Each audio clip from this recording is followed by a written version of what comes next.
nice office jobs because all the foreign workers are getting. And also a lot of the entry level positions will be taken over with AI. Yeah, I have some statistics here. So the unemployment rate among 22 to 27-year-old college graduates is the highest level in the past 12 years, excluding the spike from COVID.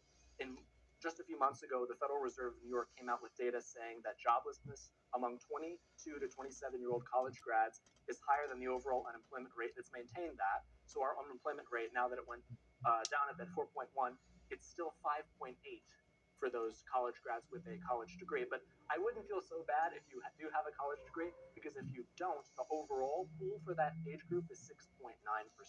Amazon deployed their millionth robot. Yeah. Well, the robots are happy about these factory jobs. Like the suicide nets here, that's the real question, because the working conditions in factories is not very good. So yeah, Amazon deployed their millionth robot. This is an interesting side piece. Wait, billionth robot? 1 million.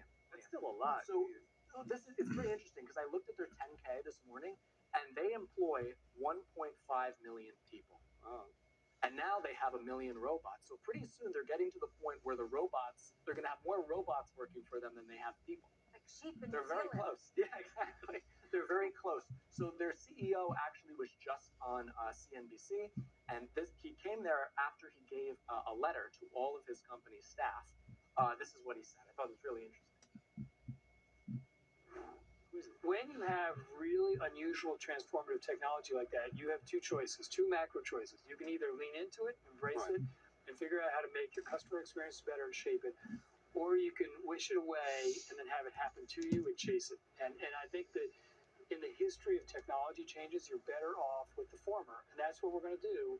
And I think for our teammates, it's going to allow them to invent better customer experiences much more quickly, much more expansively. They won't have to do as much work, and every single person gets to start every task at a more advanced starting spot. And so that's going to make all of our jobs more interesting. And so, yes, like with every technical transformation, there will be fewer people doing some of the jobs that the technology actually starts to automate. There are going to be other jobs. We're going to hire more people in AI and more people in robotics, and there are going to be other jobs that the technology wants you to go hire that we'll hire over time too. So he's talking about there being other jobs once your job gets replaced, but he's not really talking about careers. He's talking about building more robots. That's what he's talking about. He's saying we're hiring people to build more robots. So this is the actual statement he came out with. This is like Disney having you train your foreign replacement. Correct.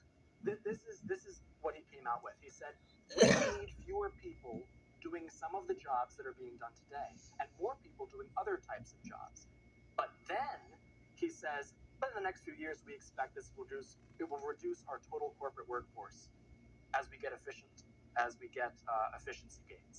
And then he used a word that I've never really thought of, that when you're sending a direct message to all of your employees, he said, this is interesting. We're all filling in the gaps. How many letters are in this word? As we go through this transformation together, be curious about AI, educate yourself, attend workshops, take trainings, use and experiment with AI wherever you can. Participate in your team's brainstorms to figure out how to invent for our customers more quickly and expansively, and how to get more done with scrappier teams.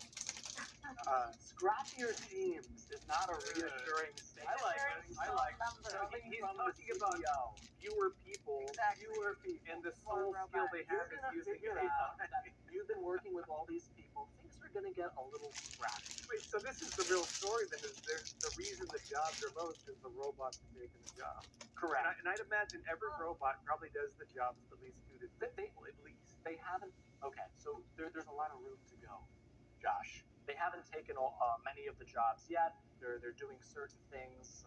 They're kind of, the people are just kind of playing with the robots. Can we support the robots? That's the real question. That would be good. Why are you so negative? I like it. It's efficient. It's fast. The products gets you super quick, and free shipping at like $99 a year from Amazon. Yeah, but AI doesn't really create jobs; it replaces them. Right. I mean, it's a nice line, and it works for people like that, and investors love to hear it because they know they're going to have less costs with employees. Yeah. But the reality is that employers benefit from machines beyond cost. They don't get complaints. They don't have conflicts with the people. There's no absences. They're Sexual harassment. No strikes. Yes. The other important thing is that the few roles that are going to be created to maintain these robots are already covered by the people who are developing them internally in the company usually, and they don't offset the widespread layoffs that we're going to see when these things really start ramping up. Come back after the break, and Josh will break down for us. Okay, so this was the future of the economy. Josh will break down for us the future of the political system in America, including a new political party and a new project by the Democrats. This little buggy is lost. Doesn't know where it wants to go. One of these little delivery things.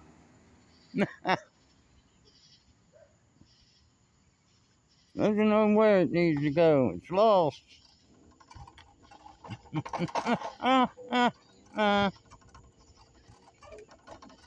Curtis, go home. Now you do, somebody will steal it from you. And the West, well, too often it believes the lies because comprehending such evil is hard. And when people can't understand it, they misplace the blame. This battle isn't just about Israel. This is a threat to the entire free world. Guys, freedom dies with it. So stand with Israel, defend the truth, and make sure it gets out to the entire world. Go to www.tbn.org/Israel and donate now. Our future depends on it.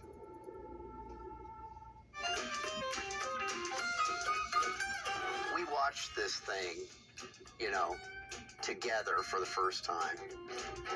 I had not seen that story brought to life. And, we sit here and we get to tell stories. We get to kind of unpack these stories. I got introduced to your podcast the way I heard it. And one day we had a conversation about bringing those to life. We did. Then we said, now what? And you said, well, why don't we sit together in your barn in Colorado and kind of unpack them? What do you want to say on this one? So go back to it's very meta for him to be reading a book about being chased as he's chasing men. And it's interesting that his love affair with Dump and his willingness to be uncomfortable informed all of these stories written about him, but you can see how it's forged there. What you might not know is that your production team embraced a level of discomfort. I mean, if they were here right now, believe me, they'd be telling you 107 degrees when they filmed the story we just watched. These actors are basically dehydrated. They're just sweating. But we insist that they wear these giant wool coats and long underwear and the whole thing. They were in danger of putting out during the whole shoot. We had to cheat all kinds of angles to show you the frozen Little Missouri River, when in fact they're standing there just sweltering. Just people medics standing by with cold water, right? So yeah, if there was going to be a difficult story to bring to life for the purposes of this conversation, I would say that a story about Teddy Roosevelt is uniquely qualified. Which one? How about one that takes place where it's freezing cold on a day that it happens to be 107 degrees? Now we're getting somewhere. And I'll take you one level deeper too. The other reason that I knew I was going to write this in the first 10 or 15 minutes I was poking around was because the story ends in Dickinson, North Dakota. Dirty Jobs ended in Dickinson, North Dakota. The 300th job that we did on that show involved putting up a cell phone tower on the high plains with a crew of men who work in 40 below temperatures and 107 degree temperatures. Men who put up the infrastructure that allows us to communicate until we'd like. on the whole thing. Dickinson is a town that most people can never find on a map. See, our country's energy independence, Permian Basin and the great Bakken oil fields up there. It's an incredibly important part of America that very few Americans have ever seen. And here we have one of my favorite Americans, Teddy Roosevelt, saying in the quote you just referenced that his presidency and his life would not have been what it was but for the crucible he endured in that very same town. So the fact that it hurt your production company really put them through a lot of pain and misery to film this thing makes me very happy. It's already rained once today, and now it's gonna do it again.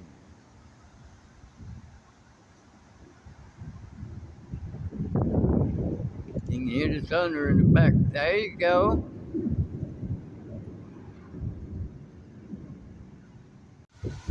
A rainy day in Georgia. Even the pigeons don't like it.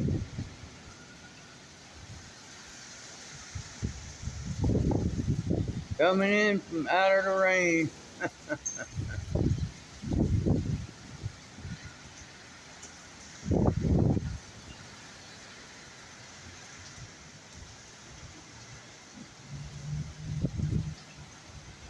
I don't blame you. Y'all need to get you some. I am using maps to try and find it. It says go that way, but I did go that way. And it ain't nowhere to be found. Thus it's in the where those pavilions are. Ain't like it used to be. Oh well. I enjoyed the ride. Crawfish boil. Oh. But, this is what's left of the Summer Shade Festival. A little bit disappointing. Apparently, I saw the date of a previous event and got that date mixed up with this year. Turns out it's next week. On the 26th. Bummer.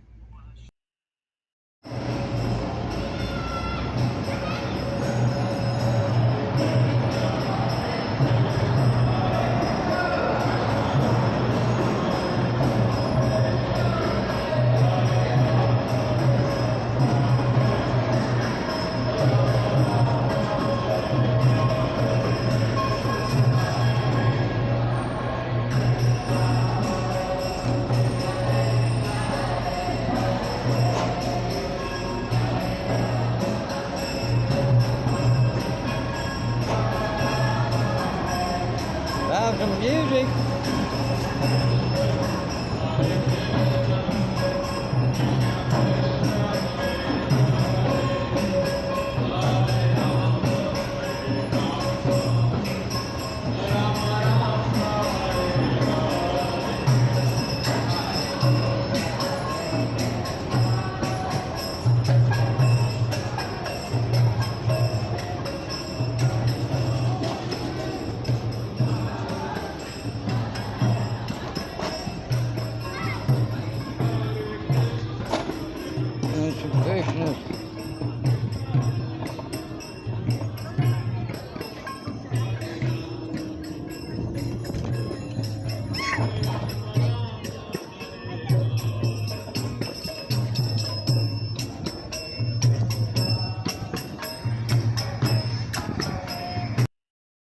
Strikes over the past 48 hours against Syrian military targets in the capital, Damascus. Message sent.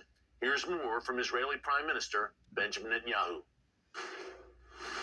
הוא שלח צבא דרומית לדמשק, לתוך האזור שצריך להיות מפורז, והוא התחיל לטבוח בדרוזים. את זה לא יכולנו לקבל בשום צורה. ולכן הנחיתי את צה"ל לפעול ולפעול בעוצמה. חיל האוויר תקף גם את כנופיות הרצח וגם את הרקט, והוספתי יד גם לתקוף בדמשק את משרד הביטחון. כתוצאה מהפעילות העצומה הזאת, השתררה הפסקת אש, והכוחות הסורים נסוגו חזרה לדמשק.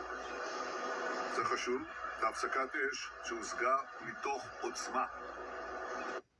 קשות, מתוך עוצמה. אנחנו משיגים שלום מתוך עוצמה, שקט מתוך עוצמה, ביטחון מתוך עוצמה, בשבע חזיתות.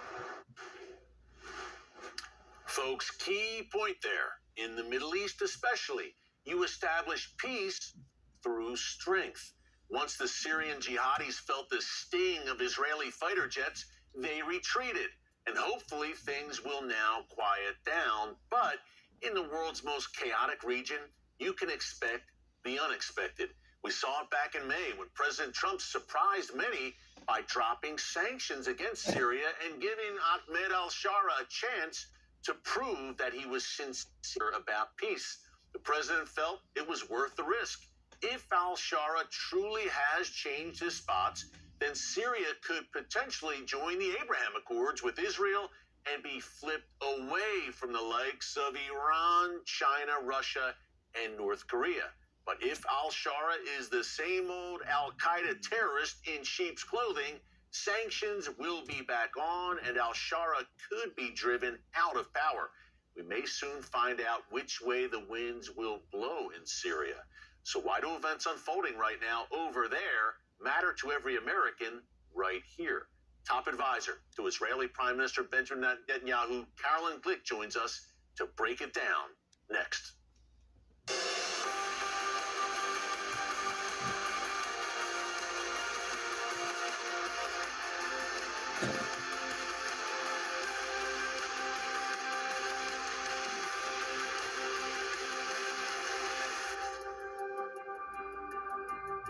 Israel right now finds itself facing not only serious threats, but also exciting, even unprecedented opportunities in the Middle East and beyond.